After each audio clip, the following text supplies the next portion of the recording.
পৃথিবীর বৃহত্তম রাজনৈতিক সমাবেশ।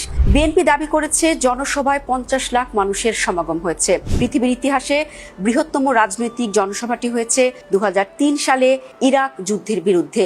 ইতালির রোমের সেই সমাবেশে দল মত নির্বিশেষে প্রায় 30 লাখ মানুষ যোগ দেন। তারেক রহমানের জনসভায় ঠিক কত লোক হয়েছে তা এখনো সুনির্দিষ্টভাবে বলা না গেলেও Bangladesh telecom regulatory commission BTRC জানিয়েছে তারেক রহমানের প্রত্যাবর্তন ঘিরে 1,10 লাখেরও বেশি সিম ঢাকায় প্রবেশ করেছে।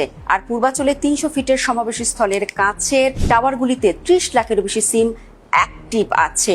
অর্থাৎ যে কোনো হিসেবে এটি ছিল পৃথিবীর বৃহত্তম সমাবেশ। রেকর্ড হয়েছে তারেকের ফ্লাইটের নজরদারিতেও।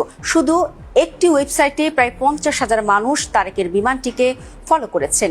অন্যান্য ফ্লাইট স্ক্যানিং সাইটেও ছিল হাজারো মানুষের ভিড়। সবাই জানতে চেয়েছেন তারেক রহমানের বিমান এখন কোথায় আছে। প্রতীক্ষা ছিল কখন নামবেন তাদের প্রিয় নেতা। শুধু ওয়েবসাইটে নয়, সারা পৃথিবীতে ফেসবুক, ইউটিউব এবং গুগল সার্চেও শীর্ষে ছিলেন তারেক রহমান। এমন অসংখ্য রেকর্ড গড়ে দেশে ফেরা তারেক রহমানের কাছে প্রত্যাশাও সীমাহীন।